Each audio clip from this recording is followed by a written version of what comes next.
Hi viewers, welcome to our channel. ప్రస్తుతం మనతో పాటు సీనియర్ జర్నలిస్ట్ దామో బాలస్ అన్నారు, వారితో మాట్లాడారు. నమస్కారం సార్. సార్, నిన్న నాంపల్లి కోర్టుకి అండ్ ప్రజాభవన్కి రెండింటికి కూడా బాంబు బెదిరింపు కాల్స్ రావడం జరిగింది సార్. మరి అసలు ఎవరు చేశారు, ఎందుకు చేశారు, దీనిపై ఏంటి సార్ మీ వివరణ?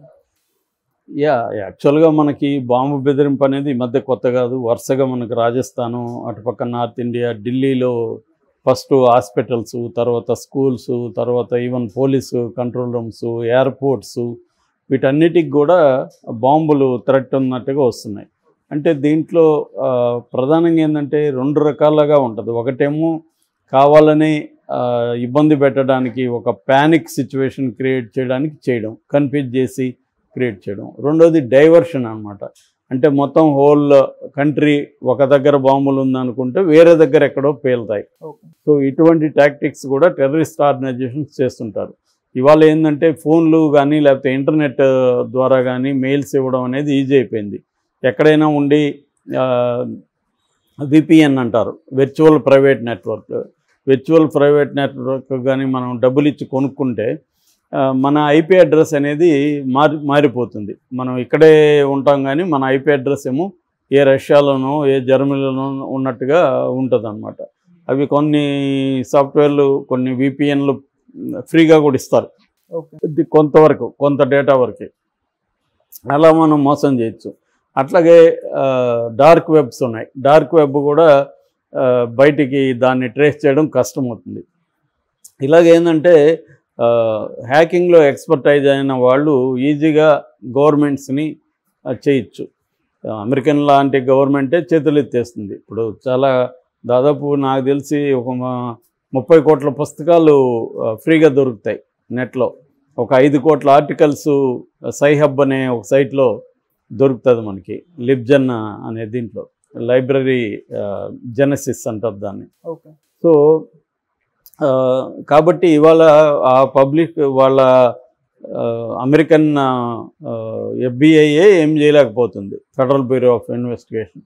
సో ఈ కాంటెక్స్లో మనకి ఈ రెండు రకాల వ్యవహారాలు ఉన్నాయి. సో అందువల్ల ఢిల్లీలో కూడా అనేక స్కూళ్ళు ఖాళీ చేయించారు, అనేక స్కూళ్ళు క్లోజ్ చేశారు, హాస్పిటల్స్ ఖాళీ చేయించి మొత్తం చెక్ చేశారు. ఇలాగా కొంత గందరగోళం అయితే ఏర్పడింది. దాని నేపథ్యంలో ఇక్కడ హైదరాబాద్లో ముందు నుంచి కూడా హైదరాబాద్ కొంత సెన్సిటివ్. ఆ మధ్య కూడా హైదరాబాద్లో కూడా బాంబులు పేలడం ఇవన్నీ చూసాం కదా మనం. సో అలాగా ఇప్పుడు ఏమైందంటే, ఒకటి ప్రజాభవన్లో బాంబు ఉందని నిన్న పోలీస్ కంట్రోల్ రూమ్కి ఫోన్ కాల్ వచ్చిందని చెప్తున్నారు, మెయిల్ కాదు. సో మామూలుగా కాల్ని ట్రేస్ చేయడం అనేది ఇవాళ పెద్ద కష్టం కాదు. మరి ఎందుకు ఇప్పటి వరకు ట్రేస్ చేయలేదు, లేదా ట్రేస్ చేసి పట్టుకొని కూడా ఇంకా అనౌన్స్ చేయలేదా తెలియదు. మామూలుగా ఫోన్ కాల్స్ని ట్రేస్ చేయడం ఇవాళ పోలీస్ డిపార్ట్మెంట్కి పెద్ద కష్టం కాదు. అంటే ఇక్కడైతే అది వేరే దేశంలో నుంచి చేస్తుంటే చెప్పలేం, ట్రేస్ చేసినా కూడా కష్టం అవుతుంది. ఇక్కడ నుంచి అయితే మాత్రం చెప్పేయచ్చు. ఏదేమైనా పోలీస్ కంట్రోల్ రూమ్కి వచ్చింది. దాంతో dog squad, bomb squad, ICW అంటే ఇంటెలిజెన్స్ వింగ్ అన్నమాట. సో వీళ్ళందరూ కూడా వెళ్ళి నిన్న అక్కడ 2 గంటల పాటు కంప్లీట్గా సెర్చ్ చేశారు. అక్కడ బట్టి ఉన్నాడు, బట్టి విక్రమార్క డిప్యూటీ సీఎం అక్కడ ఉన్నాడు, మనకు తెలుసు. దానికి యాక్చువల్గా గతంలో సీఎం కేసీఆర్ ఉన్నాడు. దాని తర్వాత రేవంత్ రెడ్డి వచ్చి దానికి ముందున్న గ్రిల్స్ అవంతా పగలగొట్టి దాన్ని పేరు మార్చి ప్రజాభవన్గా, అప్పటి నుంచి ప్రజా దర్బార్లు వీక్లీ ట్వైస్ అనుకుంటా, మంగళవారం అండ్ ఫ్రైడే చేస్తున్నారు. అయితే ఎలక్షన్ కోడ్ వల్ల అది ఆపమన్నారు, ఆగింది. సో ఇప్పుడు ఈ నేపథ్యంలో అక్కడ బాంబు ఇది అనేది ఫేక్ కాల్ అనేది అయితే అర్థమైపోయింది. అక్కడెక్కడ బాంబు లేదు. మొత్తం బాత్రూముల దగ్గర నుంచి జిమ్ము, బాత్రూము, అక్కడ గుడి ఉంటే గుడి, మొత్తం క్షుణ్ణంగా 2 గంటల పాటు ఈ 2-3 పోలీస్ ఏజెన్సీలు, డాగ్ స్క్వాడ్లు, బాంబ్ స్క్వాడ్లు వీళ్ళందరూ వెళ్ళి చేశారు నిన్న. అయితే ఫైనల్గా అక్కడ ఏమి లేదని తెలిసింది. అయితే ఇదే కాంటెక్స్లో నాంపల్లి కోర్టు కాంప్లెక్స్లో కూడా బాంబు ఉందని ఇంకొక కాల్ వచ్చింది. కోర్టును పేల్చేస్తున్నామని కూడా అన్నారు. దాంతో నాంపల్లికి మళ్ళీ పరిగెత్తారు. మళ్ళీ ఇదే టీంలు వెళ్ళారు. అక్కడ కోర్టు కాంప్లెక్స్ని మొత్తం ఖాళీ చేయించి అక్కడ వీళ్ళ అధీనంలోకి తీసుకొని దాదాపు అక్కడ కూడా ఒక 2-3 అవర్స్ కంప్లీట్గా నిన్న చేశారు. సో అంటే పబ్లిక్ ప్లేసుల్ని ఎంచుకుంటారు జనరల్గా, ఇలాంటివి పబ్లిక్ ఎక్కువ వస్తున్న దీంట్లో. సో నష్టం కూడా ఎక్కువ ఉంటుంది కదా, కోర్టు కాంప్లెక్స్ అంటే విపరీతంగా జనం ఉంటారు. అట్లాగే ఇక్కడ కూడా ఇప్పుడంటే వెళ్ళట్లేదు, కానీ మామూలుగా ఎవ్రీ ట్యూస్డే అండ్ ఫ్రైడే ఇక్కడ కూడా వేలాది మంది ప్రజా దర్బార్కి వస్తారు.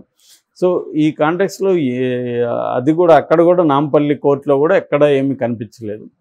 అయితే ఎందుకు ఇది ఎవరు చేశారు, ఒకటి ఎందుకు చేశారు, ఈ 2 ప్రశ్నలకు ఆన్సరు పోలీసులు ఇప్పటివరకు అయితే చెప్పలేదు. అంటే కాల్ని ట్రేస్ చేశారా లేదా, ట్రేస్ చేయలేకపోతే ఎందుకు చేయలేదు, దీన్ని ఫాలోఅప్ అయితే ఏం కనబడలేదు. మరి ఈ రోజు రేపు ఇంకెక్కడైనా బాంబు ఉందని వస్తుందా, లేకపోతే ఈ డైవర్ట్ చేసి ఇంకెక్కడైనా పేలుతుందా అనే ఒక ప్యానిక్ సిచ్యువేషన్ అయితే హైదరాబాద్లో ఉంది దీనివల్ల. ఎందుకంటే ఇప్పుడు కోర్టుకు పోవడానికి భయపడే అవకాశాలు ఉన్నాయి బాంబు ఉందని. అట్లాగే పబ్లిక్ ప్లేసులకి ఎక్కడికైనా పోవాలన్నా కూడా భయం అవుతుంది.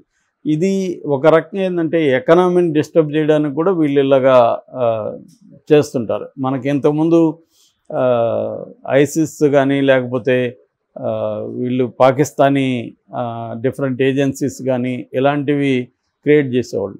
నిజానికి బీజేపీ గవర్నమెంట్ వచ్చినాక దేశంలో ఇటువంటివి తగ్గాయి బాగా. ఎందుకంటే వాళ్ళు అది పనిగా ఈ వీళ్ళ మీద నిఘా పెట్టి టెర్రరిస్టుల మీద ఏరువేత పెట్టడం, ఎన్ఐఏ సపరేట్గా ఒక డిపార్ట్మెంట్ని ఫ్లోట్ చేసి అదే పనిగా వాళ్ళు చేస్తున్నారు నిరంతరం. అంటే ముందుగానే ప్రివెంట్ చేస్తున్నారు, ఒక జరగకముందే వాళ్ళు ప్రివెంట్ చేయడం అనేది చేస్తున్నారు. అట్లాగే ఇంటర్నల్ సెక్యూరిటీకి సంబంధించి మావోయిస్టుల మీద కూడా వాళ్ళు తీవ్రమైన నిర్బంధాన్ని ప్రయోగించారు. గత 2 నెలల్లోనూ దాదాపు 150 మంది మావోయిస్టులని ఎన్కౌంటర్లో చంపేశారు. అవి నిజమైన ఎన్కౌంటర్లా ఫేక్ ఎన్కౌంటర్లని పక్కన పెడితే మొత్తంగా చాలామంది ఇంపార్టెంట్ మావోయిస్ట్ లీడర్స్ని చంపేశారు. సో ఆ రకంగా బీజేపీ ఒక ఇంటర్నల్ సెక్యూరిటీకి అట్మోస్ట్ ఇంపార్టెన్స్ ఇస్తుంది. ఒక పక్క టెర్రరిజంని కానీ ఒక పక్క మావోయిస్టులను కానీ పెద్ద ఎత్తున కంటైన్ చేస్తుంది. అంటే వాళ్ళని పెద్ద ఎత్తున బయటికి రానివ్వకుండా వాళ్ళు ఇప్పుడు ఆత్మరక్షణే ప్రధానం అయిపోతుంది కదా. ఎప్పుడైతే నిర్బంధం ఎక్కువ అవుతుందో వాళ్ళు బతకడమే ఇంపార్టెంట్ అవుతుంది, బతకడమే విప్లవం చేయడం అన్న కాన్సెప్ట్లోకి వెళ్ళిపోతారు. ఇంకా వాళ్ళు వేరేవి చేయలేరు. ఎంతసేపటికి వాళ్ళ సెక్యూరిటీ, వాళ్ళు ప్రాణాలతో బతకడం అనేది ఇంపార్టెంట్ అయి కూర్చుంటుంది. ఆ ఫేజ్లోకి తీసుకెళ్ళగలిగారు మావోయిస్ట్ మూమెంట్ని కూడా. సో ఆ రకంగా మనకి మామూలుగా అయితే తగ్గింది. ఈ మధ్య మరి ఎలక్షన్ టైంలో ఇట్లాంటివి ఎందుకు చేస్తున్నారు, ఎవరు చేస్తున్నారు, ఇది పొలిటికల్ పార్టీలు డైవర్షన్ చేస్తున్నాయా? ఒక్కోసారి బీజేపీ కూడా ఎలక్షన్ టైంలో ఇలాంటివి చేస్తుందనే విమర్శలు ఉంది. అంటే డైవర్ట్ చేయడానికి దేశ భద్రత ముఖ్యం, అందుకని మళ్ళీ బీజేపీ అధికారంలో రాకపోతే దేశ భద్రతకి ముప్పు ఉంటుంది అన్న ఒక నెరేటివ్ను కూడా బీజేపీ తీసుకెళ్తుంది.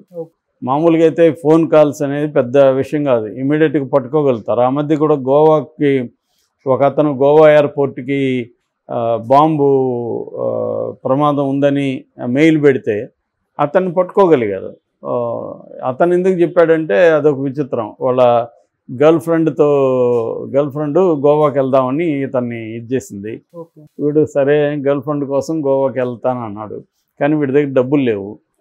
సో డబ్బులు లేవని చెప్తే గర్ల్ ఫ్రెండ్ వెళ్ళిపోతుంది, అందుకని ఈ పని చేశానని అతను కన్ఫెస్ అయ్యాడు తర్వాత. సో ఇలాగా పట్టుకోవడం అనేది పెద్ద విషయం కాదు. మరి ఎందుకు పోలీసులు ట్రేస్ చేయలేకపోతున్నారు? ఒక భయభ్రాంతం చేసి, అంటే మామూలుగానే బీజేపీ ప్రధానంగా రిలీజియన్ని, దేశభక్తిని, ఈ రెండింటిని బలంగా ఉపయోగించుకుంటుంది. ఈ రెండింటి మీద పేటెంట్ నాకే ఉన్నట్టుగా అది నమ్మిస్తుంది. సో అలాగా ఏమన్నా ఎలక్షన్ టైంలో రకరకాల ఎత్తులు వేస్తుంది బీజేపీ. అందులో భాగం ఇది కూడా.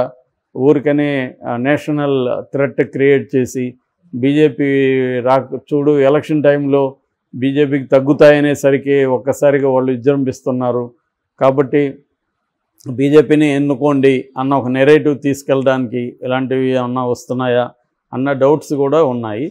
ఏదేమైనా పోలీసులు అయితే దీన్ని ఛేదించి అతని కాల్ని చేజ్ చేసి పట్టుకోవాల్సిన అవసరం అయితే ఉంది. Okay sir, thank you so much sir.